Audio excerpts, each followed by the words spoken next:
আকাশবাণী আগরতলা স্থানীয় সংবাদ পড়ছি ইতিকণা মুখোপাধ্যায়। এখনকার বিশেষ বিশেষ খবর হল, এডিসি নির্বাচনে ২৮টি আসনে প্রার্থীদের মনোনয়নপত্র পরীক্ষার কাজ আজ সম্পন্ন হয়েছে। মুখ্যমন্ত্রী অধ্যাপক ডাক্তার মানিক সাহা বলেছেন, বিকশিত ভারত গঠনে ত্রিপুরা যথার্থ ভূমিকা পালন করে চলেছে। ধর্মনগর বিধানসভা কেন্দ্রের উপনির্বাচনের ৬ জন প্রার্থী প্রতিদ্বন্দ্বিতা করবেন। রাষ্ট্রপতি দ্রৌপদী মুর্মু, উপরাষ্ট্রপতি সিপি রাধাকৃষ্ণন এবং প্রধানমন্ত্রী নরেন্দ্র মোদী রামনবমী উপলক্ষে দেশবাসীকে শুভেচ্ছা জানিয়েছেন। এবারে বিস্তারিত সংবাদ। এডিসি নির্বাচনে ২৮টি আসনে প্রার্থীদের মনোনয়নপত্র পরীক্ষার কাজ আজ সম্পন্ন হয়েছে। মনোনয়নপত্র প্রত্যাহারের শেষ দিন আগামী ২৮শে মার্চ। উল্লেখ্য, মনোনয়নপত্র দাখিলের শেষ দিনে গতকাল পর্যন্ত ২৮টি আসনে মোট ১৮৬ জন প্রার্থী মনোনয়নপত্র জমা দিয়েছিলেন। এখন পর্যন্ত প্রাপ্ত সংবাদে জানা গেছে, খোয়াই জেলার ৩টি আসন আশারামবাড়ি, হালহালি, রামচন্দ্রঘাট, মহারানীপুর, তেলিয়ামুড়া আসনে সব কয়জন প্রার্থী বৈধ বলে বিবেচিত হয়েছে। তাছাড়া উত্তর জেলার দামছড়া, জম্পুই, দশদা, কাঞ্চনপুর আসন এবং দক্ষিণ জেলার বীরচন্দ্র, কলসি, পূর্ব মুহুরীপুর, ভোরাতলি, শিলাছড়ি, মনুবনকুল আসনে সব কয়জন প্রার্থী বৈধ বলে বিবেচিত হয়েছে। উত্তর পূর্ব ভারতের প্রত্যন্ত অঞ্চল থেকে উঠে আসা জনজাতি কন্যাদের জন্য শিক্ষার সুযোগ, এই দুই বদলে দিতে পারে ভবিষ্যতের মানচিত্র। সেই বাস্তবতাকেই আরও একবার সামনে আনল আসাম রাইফেলসের উদ্যোগে আয়োজিত এক আন্তঃরাজ্য শিক্ষামূলক সফর। রাজ্যপাল ইন্দ্রসেনা রেড্ডি নাল্লুর সঙ্গে ডিমা হাসাওয়ের ছাত্রীদের সরাসরি মতবিনিময় শুধু একটি আনুষ্ঠানিক সাক্ষাৎ নয়, বরং তাদের আত্মবিশ্বাস, স্বপ্ন আর সম্ভাবনার এক গুরুত্বপূর্ণ মোড়। আসাম রাইফেলসের ২১ সেক্টরের উদ্যোগে আয়োজিত এই শিক্ষামূলক সফরে আসামের ডিমা হাসাও জেলার বিভিন্ন জনজাতি সম্প্রদায় থেকে নির্বাচিত ২১ জন ছাত্রীকে ত্রিপুরায় নিয়ে আসা হয়। রাজ্যপালের সঙ্গে মতবিনিময়ে ডিমা হাসাও জেলার জনজাতি ছাত্রীরা তাদের জীবনের সংগ্রাম, দৃঢ়তা এবং এগিয়ে যাওয়ার গল্প তুলে ধরে। তারা জানায় কিভাবে শিক্ষা এবং ডিজিটাল সাক্ষরতার সুযোগ তাদের মধ্যে একটি উন্নত ভবিষ্যতের স্বপ্ন তৈরি করছে এবং সেই স্বপ্ন বাস্তবায়নের পথে এগিয়ে নিয়ে যাচ্ছে।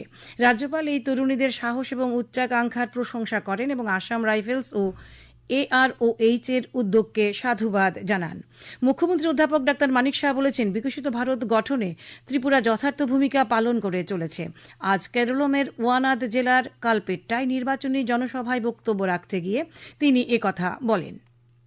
তিনি ত্রিপুরায় পরিকাঠামো, শিক্ষা, স্বাস্থ্যসেবা এবং প্রযুক্তিতে উল্লেখযোগ্য উন্নতির কথা তুলে ধরেন। মুখ্যমন্ত্রী বলেন, ত্রিপুরা বর্তমানে মাথাপিছু আয়ের নিরিখে উত্তর পূর্বাঞ্চলের রাজ্যগুলির মধ্যে দ্বিতীয় স্থানে রয়েছে। পশ্চিম ত্রিপুরা জেলা প্রশাসনের উদ্যোগে আজ নজরুল কলাক্ষেত্রে রাষ্ট্রগীত বন্দে মাতরমের ১৫০ বছর পূর্তি উপলক্ষে জেলাভিত্তিক বিশেষ পর্যায়ের অনুষ্ঠান আয়োজিত হয়।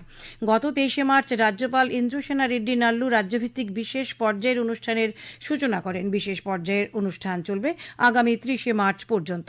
রাষ্ট্রগীত বন্দে মাতরমের উচ্চারণের মধ্য দিয়ে অনুষ্ঠানটি শুরু হয়। অনুষ্ঠানের উদ্বোধক পশ্চিম ত্রিপুরা জেলা পরিষদের ভারপ্রাপ্ত সভাধিপতি বিশ্বজিৎ শীল আলোচনা করতে গিয়ে বলেন, বাঙালি মনন এবং ভারতের স্বাধীনতা সংগ্রামের এক অবিচ্ছেদ্য প্রতীক বঙ্কিমচন্দ্র চট্টোপাধ্যায়ের এই কালজয়ী সৃষ্টি বন্দে মাতরমের ১৫০ বছর পূর্তি উপলক্ষে রাজ্য জুড়ে শুরু হয়েছে এক বিশেষ পর্যায়ের উদযাপন সপ্তাহ।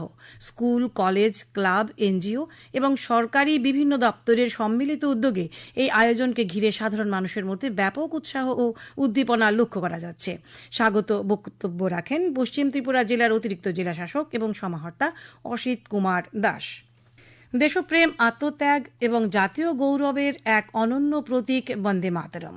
স্বাধীনতার পর থেকেই আকাশবাণীর প্রভাতী সম্প্রচারের শুরুতে এই সঙ্গীতের সুর ছড়িয়ে দিয়েছে একাত্মতার বার্তা। আজ সেই ঐতিহ্যের এক নতুন অধ্যায়ের সূচনা হলো। আকাশবাণীর সমস্ত কেন্দ্রেই শুরু হয়েছে বন্দে মাতরমের পূর্ণ সম্প্রচার। কেন্দ্রীয় স্বরাষ্ট্র মন্ত্রকের ২৮শে জানুয়ারির নির্দেশিকা অনুযায়ী এবার এই সঙ্গীত পরিবেশিত হচ্ছে পূর্ণ ৬টি স্তবকে, যার মোট সময়কাল ৩ মিনিট ১০ সেকেন্ড। এই নতুন রূপে বন্দে মাতরম শুধু একটি সঙ্গীত নয়, এটি হয়ে উঠেছে দেশের বহুমাত্রিক সংস্কৃতির এক জীবন্ত প্রতিচ্ছবি। বিভিন্ন অঞ্চলের সঙ্গীত বৈচিত্র্যকে তুলে ধরতে প্রস্তুত করা হচ্ছে একাধিক আঞ্চলিক সংস্করণ, যেখানে ব্যবহৃত হচ্ছে নানা ধরনের দেশীয় বাদ্যযন্ত্র। প্রতিটি রাজ্যের আকাশবাণীর কেন্দ্রগুলি ধাপে ধাপে এই আঞ্চলিক সংস্করণগুলি সম্প্রচার করবে। আকাশবাণীতে পূর্ণ এই 6টি স্তবক পরিবেশিত হওয়ায় খুশি রাজ্যের এক রেডিও শ্রোতা এবং কবি ও সাহিত্যিক মীনাক্ষী ভট্টাচার্য। যখন পূর্ব গগনভাগে অরুণ রাগে সুপ্রভাত সূচিত হয়, তখন আকাশবাণীর তরঙ্গে ভেসে আসে এই অমৃতবাণী বন্দে মাতরম। এটি একটি শুভ জাগরণ সঙ্গীত। আকাশবাণীর তরঙ্গে ভেসে আসার সাথে সাথে মনে হয় যেন এটি ছড়িয়ে পড়েছে আকাশে বাতাসে, এবং রবীন্দ্রনাথ তাঁর একটি গানে বলেছেন, বন্দে মাতরম মন্ত্রটি অভয় মন্ত্র। আজ থেকে প্রতিটি প্রভাতে আকাশবাণীর তরঙ্গে 3 মিনিট 10 সেকেন্ডের বন্দে মাতরম বয়ে আনবে নতুন উদ্দীপনা, নতুন গর্ব। এই সুরেই প্রতিফলিত হবে আমাদের দেশের আত্মা, আমাদের একতা, আমাদের পরিচয়। রাহুল লোধের প্রতিবেদন, আকাশবাণী সংবাদ, আগরতলা। আজ প্রথা মেনে আগরতলার দুর্গাবাড়িতে বাসন্তী পূজার মহা অষ্টমী অনুষ্ঠিত হয়েছে। প্রত্যেক বছরের মতো এবছরও সমস্ত শাস্ত্রীয় বিধি মেনে আগরতলার আনন্দময়ী আশ্রমে অনুষ্ঠিত হয় কুমারী পুজো। উত্তরায়ণ অশোকাষ্টমী তিথি উপলক্ষে অন্যান্য বছরের মতো এবছরও গোমতী নদীর ঘাটে আয়োজিত হয়েছে স্নানযাত্রা এবং মেলা। গোমতী জেলার কাঁকড়াবন ব্লকের শালগড়া এলাকায় গোমতী নদীর ঘাটের এই মেলা 62তম বর্ষে পদার্পণ করল।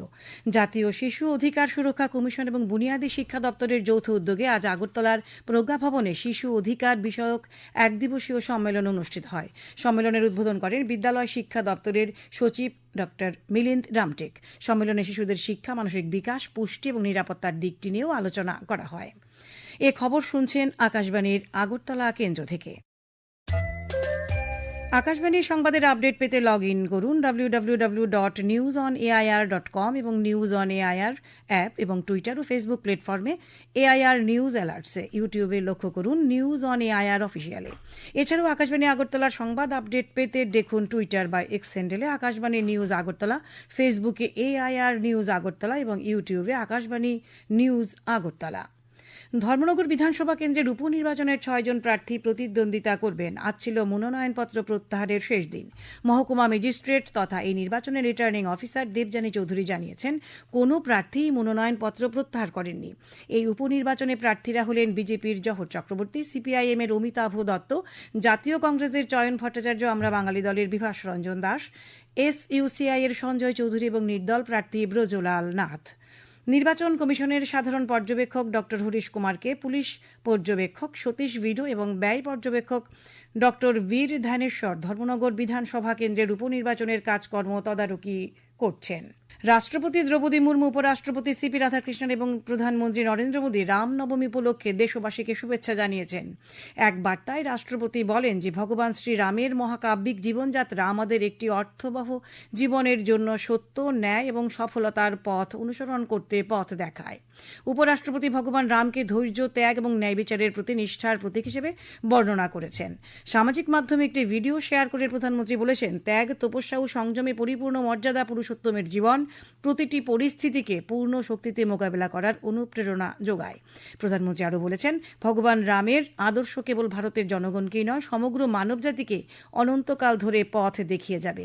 কেন্দ্রীয় স্বরাষ্ট্রমন্ত্রী অমিত শাহ ও রামনবমী উপলক্ষে দেশবাসীকে শুভেচ্ছা জানিয়েছেন। প্রধানমন্ত্রী নরেন্দ্র মোদী আগামী 29শে মার্চ রবিবার সকাল 11টায় আকাশবাণীর মন কি বাত অনুষ্ঠানে দেশ বিদেশের জনগণের সঙ্গে মতবিনিময় করবেন। এটি হবে মন কি বাত অনুষ্ঠানের 132তম পর্ব।